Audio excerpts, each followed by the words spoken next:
Hello. Afternoon, everyone. How are you all? Welcome to Minority Report. Bright lights, aren't they? Welcome to Minority Report. Is TV racist? My name is Ash Atala. I'm the MD of Rough Cut Television.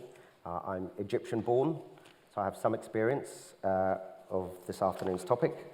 I'm also in a wheelchair, so that's two minorities for the price of one. If only I was gay, it would be a hat trick.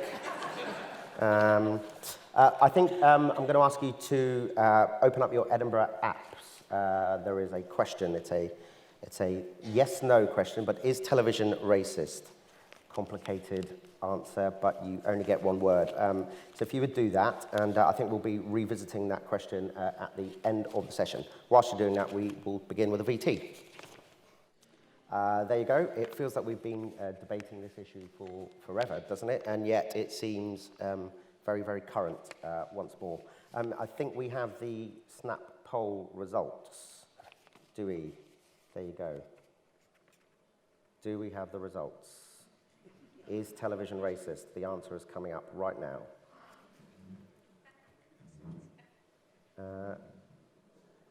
There you go.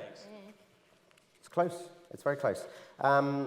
Okay, so I thought it would be that close actually. So there you go. You will get a chance to vote again at the end. Let me introduce our panel. I'm going to introduce them in terms of their salaries, starting with the highest. We should have done that actually. That would have been good. In no particular order, we have Peter Fincham. He is the. Do you know, I was sitting here thinking, whatever happens over the next hour, this has got to be more fun than appearing on Keith Lemon's Through the Keyhole, and you've already proved me wrong. We'll try and keep it fun, Peter. Peter Fincham, head of ITV. We have Ralph Lee. He's the Deputy Controller of Channel 4. We have Charlotte Moore, the Controller of BBC One. We have Stuart Murphy, the longest job title of all, the Director of Entertainment Channels at Sky. Stuart, let me start with you. This has gone wrong, but on our watch, it feels a bit like. I think one thing that is striking about the Lenny's point is that in the last 6 years, I think things have got worse. Do you feel embarrassed? Not you personally, but should we, as an industry, be embarrassed? You know what? I think I do personally feel embarrassed, if I'm honest. I think as an industry, we're a liberal-minded industry. I suspect all of us here and other people in the market who make decisions on who goes on TV are all from roughly a similar political background, which is celebrating diversity, that difference is a good thing, that a predominantly white version of Britain on TV is inaccurate and doesn't make for best creative output. So I actually don't know how it's happened, and over the past few days where there's been lots of announcements, a couple of people sort of on air and also off air have said, how did it get to this? And the only thing I can think is, in a creative process, you tend to hire people who you have a conversational shorthand with and who share similar creative backgrounds, so you can say, oh, we're going to do this show like this. So you end up hiring people who've watched similar stuff to you, brought up on a similar, kind of media diet to you, and who are in your circle. Yeah. And I suspect with budgets being tighter, less time, you just default to your familiar. And it mitigates against hiring difference. I suspect, I haven't met anyone in TV who's racist. And, I'm sure in everyone's offices here, it wouldn't stand a chance. Someone wouldn't stand a chance if they said something like that.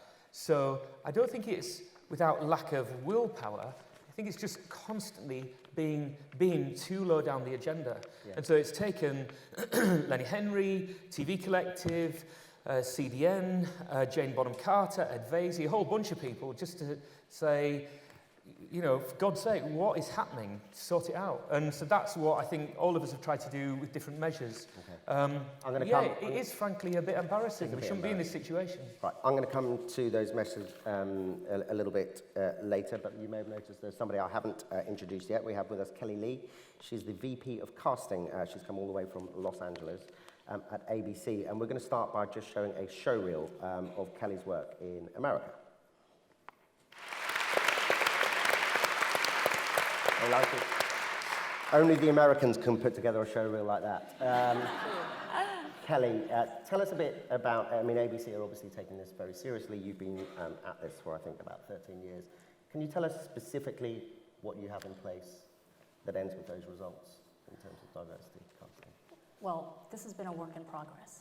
I mean, it started, for me, the program started 13 years ago when there was a true lack of diversity on air, and we sought to find ways to tackle that problem. It was a serious problem. How do we find a solution?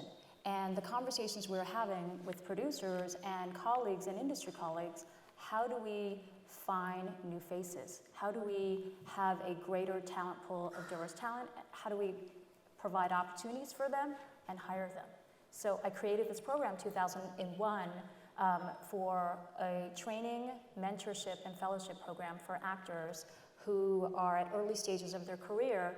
And with that, they have a mentorship, a one-year mentorship with my executives, and we find ways to cast them into our programs. Currently, my team and I are overseeing 38 series.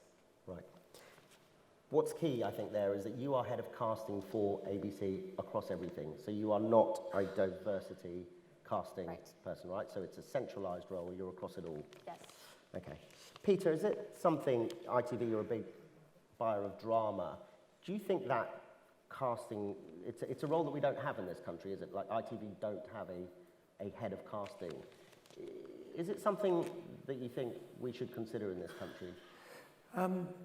I don't know, because I don't know enough about what your role is and how it works, but you're absolutely right. We don't have a head of casting at ITV, and I don't think any of the other broadcasters do. Obviously, all dramas and all comedies, all scripted programs have casting directors, and I think it's very interesting that where you began, your initiative begins, in a sense, is with casting, and clearly that can make a big difference. And to echo a bit of what Stuart was saying, I don't think that this issue, in a sense, is an issue that polarizes us here, because I don't think you'll find anybody who says that UK television in the broadest sense is doing an especially good job of reflecting, a modern multicultural Britain. So I think we kind of all agree that there's a journey to go on from here to there. I think where it gets complicated, for good reasons in a way, is in how you get there and the different ways in which you might get there. And casting, that's a very different notion from the notion of, say, introducing more regulation to television, in the form of quotas or whatever, which would be another way of affecting change, but a very, very different approach. Now, I think it's instructive, by the way, and I'll say straight out, I'm not a great fan of introducing more regulation and more quotas. Television in the UK has always been very regulated. I'm glad to say, rather less regulated now than it was 15, 20 years ago, without noticeable decline in quality as a result.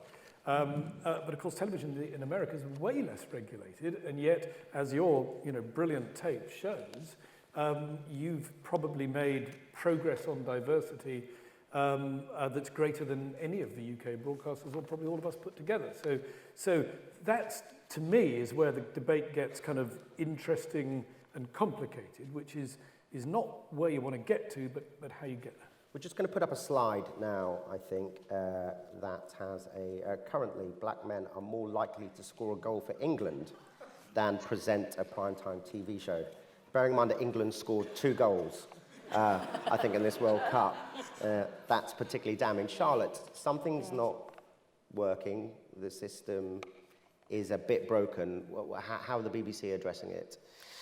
I think what we're trying to do, I would say I think this is an industry-wide thing, and I have to say, like Stuart and Peter, I do think that, it is kind of unbelievable that we are not better than we are. Seeing all of us around here are people who really support and are passionate about this.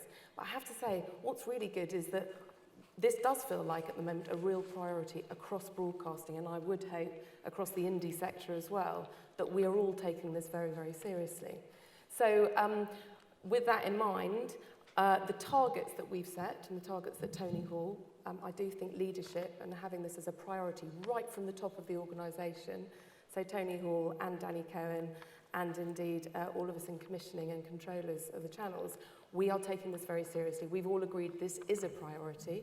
It's a priority not because we're fulfilling a regulation and ticking a box and doing it in a cynical way, but because we absolutely recognise that if we want to attract audiences, modern British audiences in all its diversity to our channels and our content, we need to make sure it feels relevant to them and that it feels programmes they want to watch, and that the BBC is a welcoming place for both people to come and work for us and indeed to make programmes.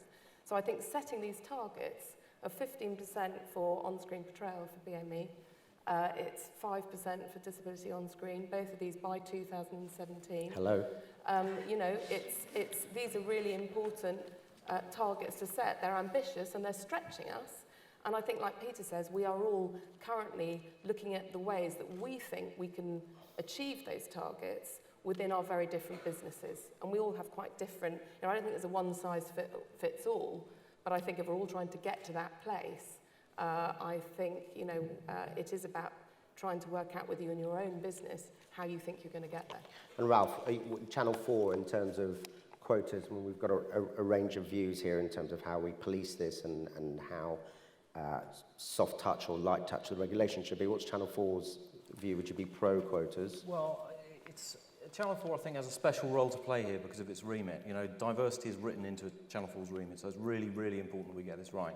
In the time that I've been there, I've seen diversity as an issue kind of transform in the way that it's dealt with within the broadcast. So when I arrived at Channel 4, it was dealt with by a multicultural department that was separate to mainstream commissioning, and it was sort of ghettoised. So it was like 11 o'clock programming sort of aimed at minorities. And I think while there is a big problem here that I completely agree we have to address, there's also been a lot of success in mainstreaming this as an issue. Now, day to day in Channel 4 on the commissioning floor, diversity is something we talk about an awful lot, and it's not thinkable now that we would launch a show like First Date or Gogglebox or mainstream documentaries, unless there was a particular reason why diversity literally could not be included within that. It's unthinkable that we would launch shows without diverse casts. And if you look at the drama slate, with the exception of Southcliffe, where the very plot of Southcliffe is predicated on it taking place in a place where there's no diversity, you will see blind casting taking place, whether it's in Utopia, whether it's in Fresh Meat. There will always be roles for a diverse cast. But roles, but not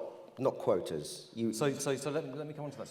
So I'd say a huge amount of progress has been made, but I find the skill set report shocking, to be honest, and absolutely galvanising to action. So our plan is, the reason why we're not pro-quotas is not because we don't want to have quotas imposed on us, it's because actually we don't think they're the most effective way of bringing about change. So if we were to say, so for instance, I could say, okay, we'll have a £20 million quota for BAME programming next year.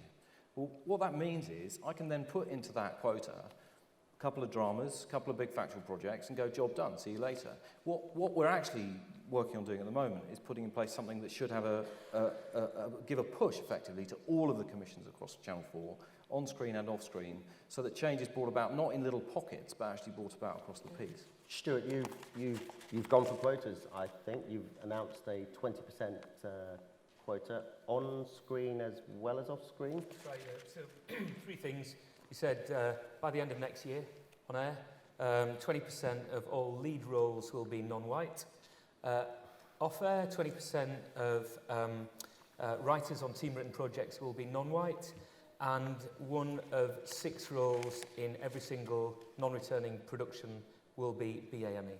Are you not worried that that's going to create a slightly embarrassing stampede towards black actors? There's now going to be an unseemly rush, isn't there, for a small talent pool? To be honest, it can be as unseemly as it wants. I couldn't give a shit.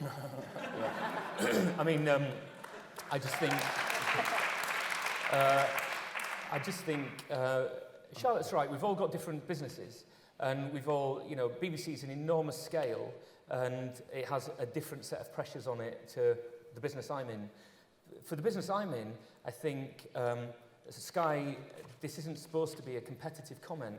Sky is all about being very fast, just getting on with it. We do it with everything, and so we don't like wasting time, so we just want to change straight away.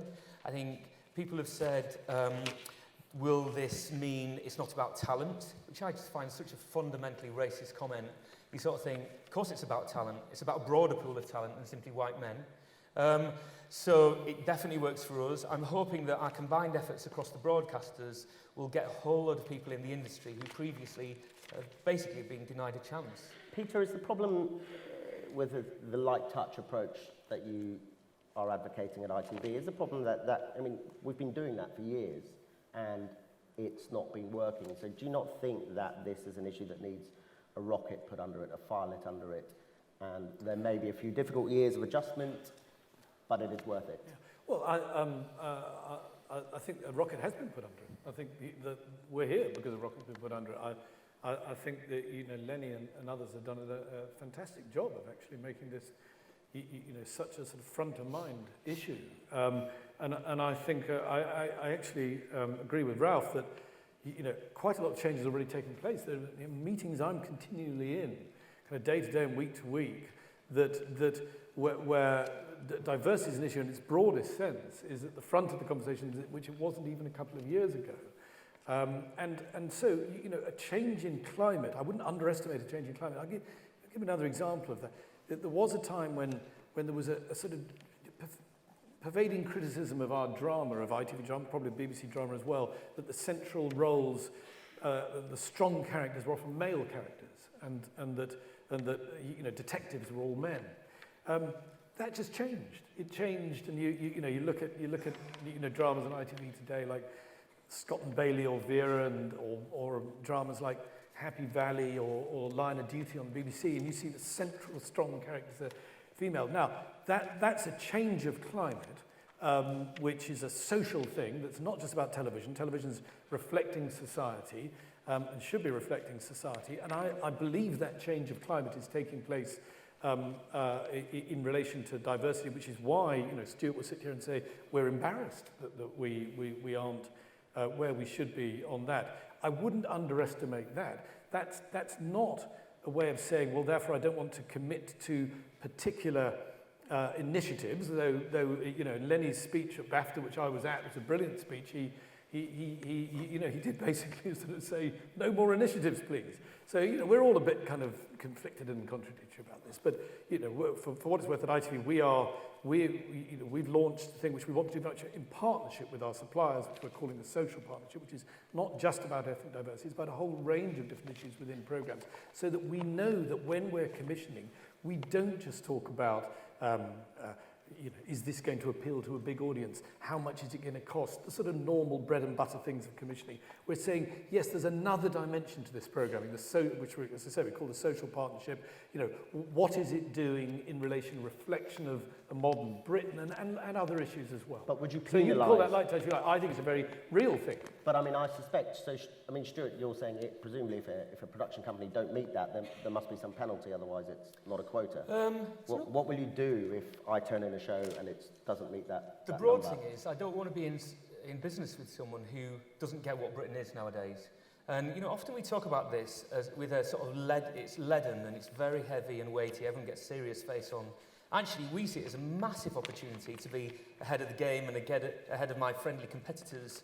That if, you know, there are jokes in Modern Family that can only happen because of the multicultural casting, and they play on it, it's great. It sets them ahead of everyone else. So I see it as a total opportunity for us to have a different sense of humour that will be on air that others hopefully won't have till 2017, with the greatest of respect. So give me a bit of a head start. You take your time. And that's a joke. I'm only joking, but I am actually only teasing. You must depend at all. You must return. I'm only teasing. I'm just doing that as a joke because I've been in 4 sessions. Charlotte. I should have been at the look through the keyhole thing.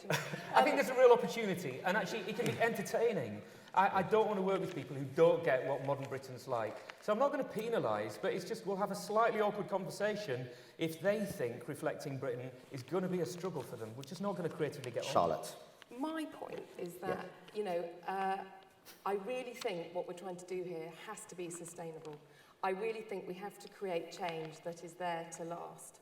I'm not in the business, and there is no way that you cannot make change really, really quickly. Certainly at the BBC, across TV, radio, news, drama, you know, it takes a long time. I've been running BBC One for a year now. not everything on the channel are things that I have been across and commissioned. It will take time. I don't think any of us would be really honest if we thought that in a year it's all going to be solved, job done. Yeah. So these targets, which are stretching, and because it's across returnable, it's across new commissions, it's across fact, and it's across news, you know, these are very real targets that have been set as a priority for every commissioning team, and indeed within production as well. So these targets, you know, they're there to be met, and I think the fact that we are prioritising it and seeing it within the BBC as something that everybody will be asked about, those objectives that they, you know, they really will have to be met. And if things aren't working, and the things that we're putting in place, like the development fund, like the trainee commissioner scheme that we're starting, like the apprenticeship schemes that we've increased beyond Mama Youth, and Stephen Lawrence will adding creative access as well. There's also a senior leadership scheme that Tony's running within the DG's office. So these schemes, with those stretching targets, if, you know, let's be judged on how they work. Yeah. Let's look at them across. We'll be taking constant monitoring because we need them to work. But I want them to work not in a way that people go, we've ticked the box, just like Ralph says, that, you know, we've done a quota and there's that programming. I need diversity to be across all our programming. You know, you have to look at the BBC this week. You know, there's Patrick Ory, the biologist, on Super Senses on BBC Two. Match of the Day with Ruud Gullit being announced alongside Rio Ferdinand. Thierry Henry in the World Cup. One show, Anita Rani, she was on Country File. In the Club with fantastic Asian cast in the Club. EastEnders, Holby, Casualty. You know, Right. if you look, but I do think there already is progress, because this is something we've all been talking about. I think it is visible, but I think we all know to make the change to where it needs to get, we're going to have to really push further. I'm going to come to you in a minute, Ralph. There's just what, because of course one thing that people say about this issue is that until there are more people behind the camera, commissioning editors who are aware of this issue, you know, does your ethnicity, has it affected how, was it something that came from within that you wanted to do it?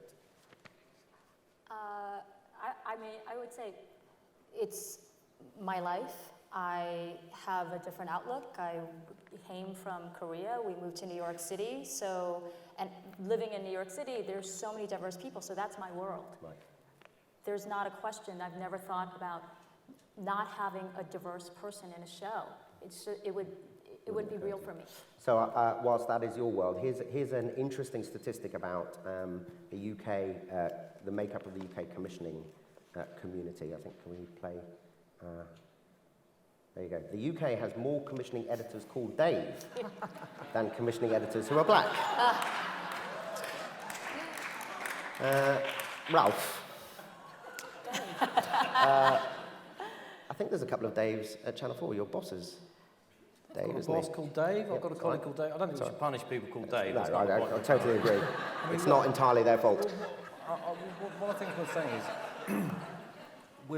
we're standing on the brink of something really significant here anyway, regardless of what, but this was happening prior to Lenny's agitation, which is that for the last 2 or 3 years, the broadcasters have been working together through the CDN to put in place a monitoring system that will, for the first time, really turn the lights on about diversity. Because at the moment, we are groping around in the dark. We don't really know what's happening. We don't have, you know, comparative data for the different broadcasters, either the internal makeup of the broadcasters, the makeup of the wider production sector that we all work with, or really good comparative data about what's happening on screen. So next year, this time next year, we will all be deeply embarrassed publicly if we're not doing well in that survey. And the other thing that we'll do is create a narrative. We can tell quarter by quarter, month by month, whether we're getting better at this. And I think it is, you know, Una King, who came to Channel 4, started as a consultant on diversity about 5 years ago, has worked really hard on this to put in place a consensus among broadcasters that will lead to this silver mouse system, which is on the brink of starting. Is it something that you consider, though, when you're hiring commissioning editors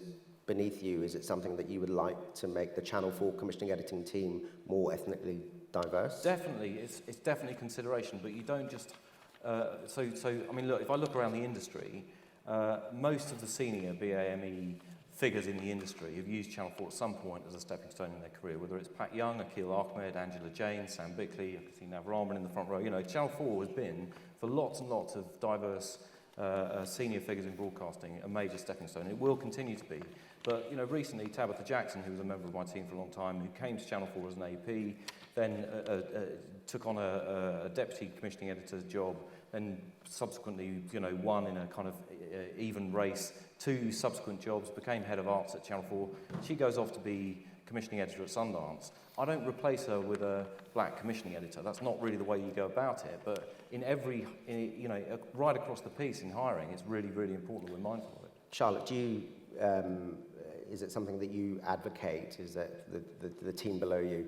I think, as ever, you've got to find the right person for the job. Yeah. I think what we need to enable is to make sure that there are more people applying from diverse backgrounds. And quite often, there are simply not enough people applying, which is why the trainee scheme that we want to do, is really a way of getting people to come in who can be very close to commissioning, which I think has a two-way thing. It would be really interesting for us to make sure that we've got people from all sorts of backgrounds with us, telling us how they feel about what we're commissioning.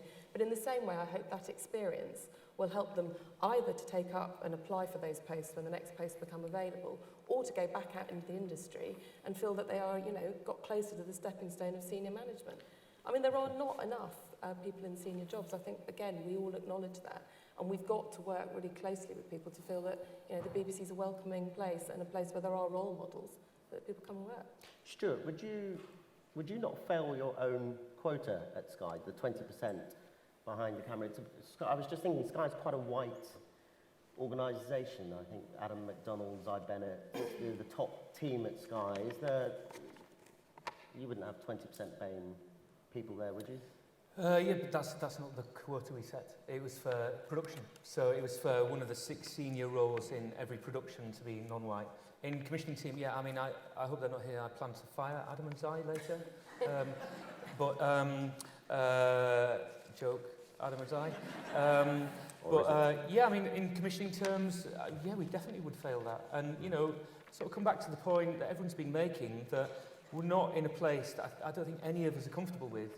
We've all got examples we can reel off, and we're all doing things behind the scenes. But ultimately, if I was a young black woman watching telly, I wouldn't see enough of me on screen. And if I'm, a black lad in the TV industry, there's not enough of me in commissioning making decisions. So there's just a very basic thing about being present and being visible and just having people in senior roles or on screen. I fully admit targets aren't the only way, but I don't really want to wait a couple of years for, the monitoring scheme Ralph mentions is brilliant that the CDN are doing it. And I think, they're as frustrated as we are that I think it's going to take a couple of months to even monitor where we're at. So we're all behind where we want to be. And hopefully we'll have a whole lot of commissioning editors we can all fight over and pay unbelievable salaries over the next few years. Yeah. But we all admit, I think we all admit, we've just got to change the game.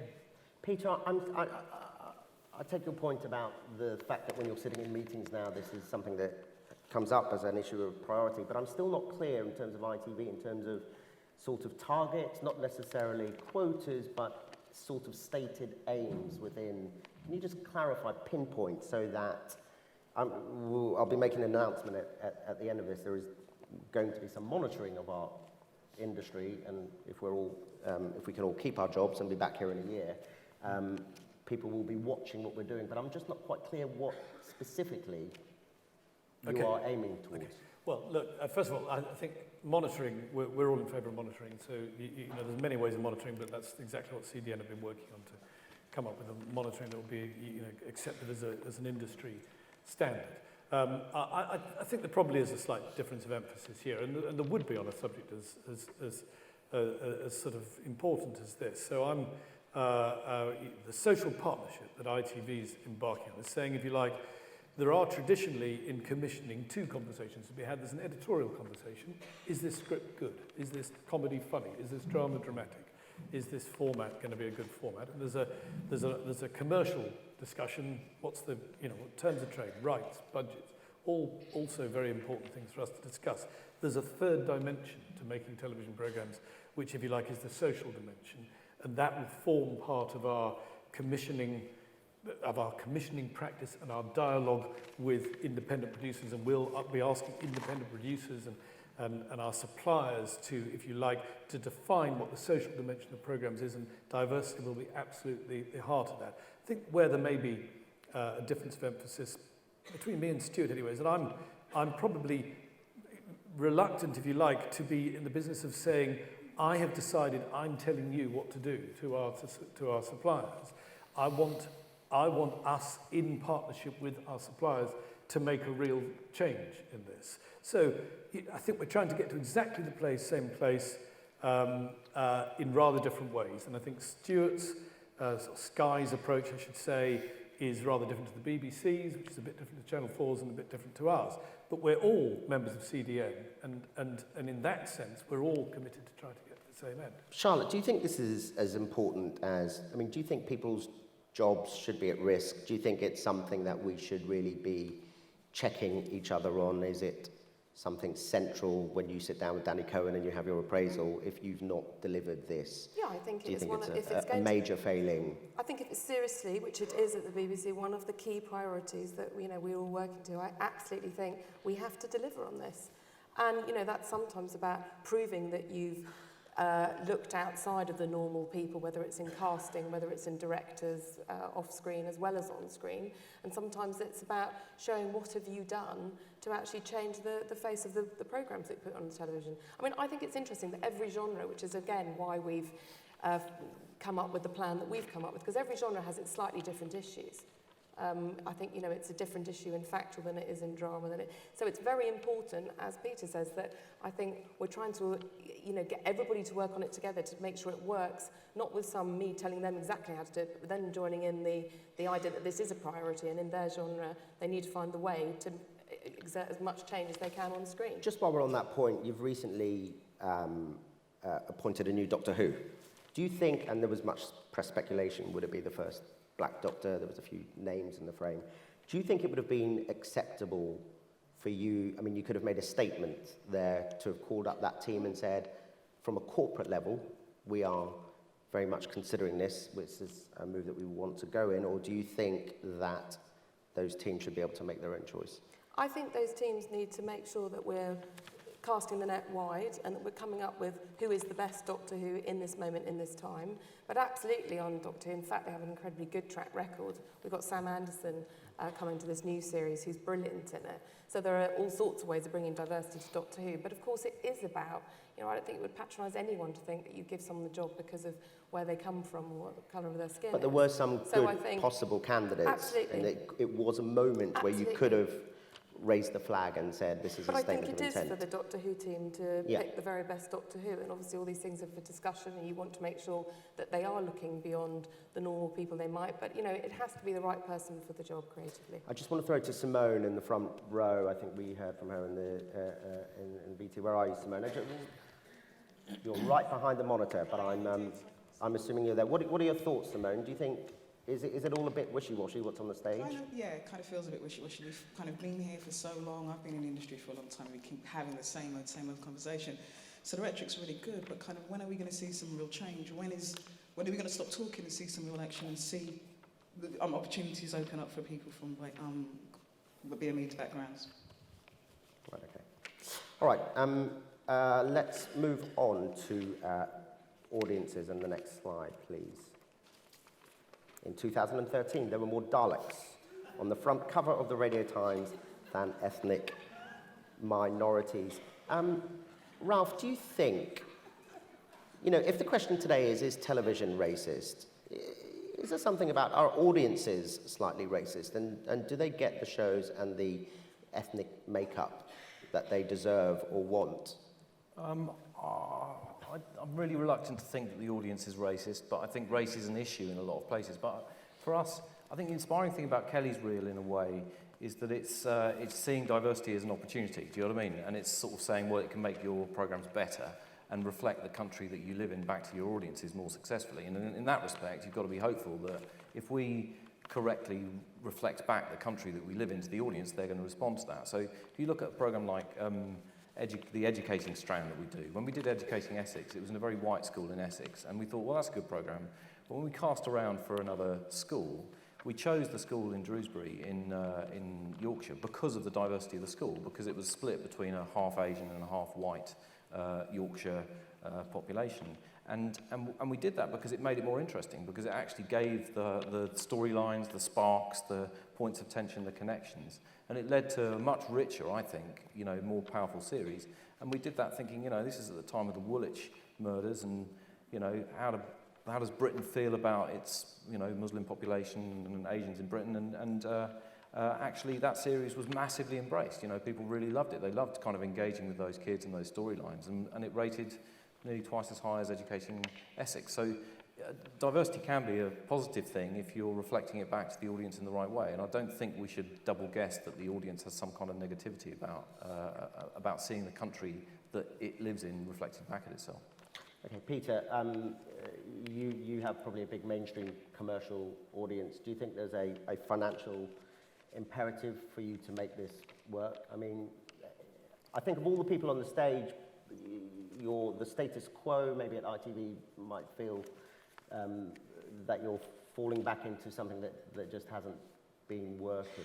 And I'm just...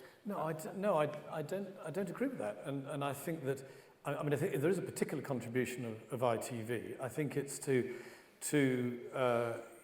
increase diversity, not, if you like, around the fringes of the schedule, but the heart of mainstream. So if you look, to use an obvious example, starting shortly, again, the X Factor, is one of the biggest entertainment shows in the UK and has been for the last 10 years, and one of the most effective portals, if you like, for BAME talent, and it always has a very, very high proportion of BAME talent and some of its most notable winners and acts that have gone on to worldwide success. I think also in the heart of mainstream, if you look at the soaps at Coronation Street and Emmerdale, where there really has been significant progress in the diversity of the casting, in both soaps. That's where we can do something that is particular, if you like, to a mainstream channel. Now, none of us are sitting here saying job's been done. Job hasn't been done. But I don't buy the idea that we're kind of, as it were, falling backwards. I think what Charlotte who said each genre is different. Of course, that's true. There are genres where you're in direct control and where you can make choices, and there are genres that are more complex than that, where you're. I don't want to say to a writer, you must do this, or you won't get a job on ITV. But why not? But why not if it hasn't worked up till now? Why don't you? You're the boss, you're the corporate heads, you are the people with the power to affect the change. Well, so whilst they might not that's a difficult balance, because I also kind of believe, if you like, in artistic freedom, and I want to work with writers who want to reflect a modern Britain, of course, and we do all the time. But we haven't been doing it as an industry. We have not. It's a fair point, but that's why I come back to saying I think that although the results are patchy at this stage, the change in climate that this session and much that's gone on before it are part of are making a real difference, and you will see that difference on screen. And I don't want to go through a list of particular kind of parts and particular dramas that are coming up, but you will see a more diverse output from ITV. I do think in drama, casting is one part of it, but I absolutely think as well that it's about writers, and we have to find more diverse talent within writing teams, because that's where you're going to get a different voice, different storytelling, different perspectives on modern Britain. And that's what I'm really interested in. I'm going to ask almost a childlike question of all of us, and I'll just ask you all for a brief answer. The last 6 years, this has got worse. It's really recent. It's on our watch. I know everyone's been in jobs for 1 or 2 years. Why, Ralph, beginning with you, why worse? What, in only the last 6 years? We were all at our desks. I can't give an answer to that, and I'm shocked and surprised that it has got worse. And I think it's interesting the degree to which there is a consensus here, but there's also a kind of fatigue, which I'm very aware of with initiatives and schemes. And I think now is the time to push harder. That we do genuinely have to do. It feels like there's a genuine frustration amongst people. I understand the cynicism with which people say, I feel like that. I feel like it's been something that's been a big part of my career, and I've always cared passionately about it, and I can't quite believe. I think it's something to do with that sort of people not keeping it at the top of the agenda, and I think it's an onus on all of us to make sure that when we say it's a priority now, it's a priority next year, the year after, the year after, the year, until we solve this problem. Kelly, were these discussions that were going on in America, say, I mean, we probably feel 10 years behind to you, do we? Or These conversations have been going on for a while, and it's still happening. That amazing sizzle reel that reflects our programming, it's still, it's a work in progress at this point. We're not done. We're having these conversations to this day. And I agree with you, Charlotte, it's about the writers. How do you actually find more diverse writers? They're the ones who are creating those characters. They're the ones, for us, I don't know how it works here, but they're the ones who are actually bringing in the actors. I believe in this actor. This person represents the character I've written. How do you find more diverse writers and give them the opportunities? Stuart, when you were discussing at Sky about bringing in the quotas, was there any downside? What were the dissenting voices around the table? What were the dangers that were flagged up about what you're doing? There's that real worry, excuse me, that there might not be enough trained-up writers to join team-written shows. So if you put someone in a role and they're not good enough, does that cause more long-term damage? I'm really aware of that, but I just think, just get on with it. Make sure people get trained up then. I think someone said, what if there aren't enough assistant producers who could become producers? I don't know, but let's give it a go. And let's take leadership and say, sorry, it has to happen. It's non-negotiable, it has to happen now. I'm just bored of it. If I'm bored and I'm a white bloke, God, if you're black or Asian, you're so bored of it. I'm just bored of talking about it. Let's just do it. I think... I don't think I'm bored of it now. This is really interesting, by the way. You did really well. And, same with people on screen. And then, I've been, I was at the BBC for a while, and, we had, and it's full, the TV industry is full of really well-meaning people. So I'll come back to that point. People, it's not for lack of will. And, we'd be at the BBC and would say, well, let's get more black faces on screen. And someone would say, yeah, but what if they're in negative roles? Don't put them in negative roles then. Yeah, but what if it's box ticking? Well, it is quite literally ticking a box, but that's not a bad thing sometimes. We need to increase representation.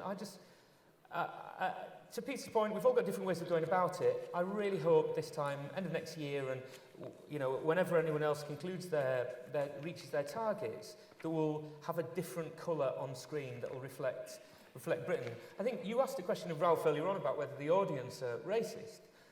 And Ralph, it's great of you to say, actually, you'd hate to think they are. I mean, we've got to be honest that you look at the success of the BNP, and we need to be honest, actually, about Britain and elements of Britain.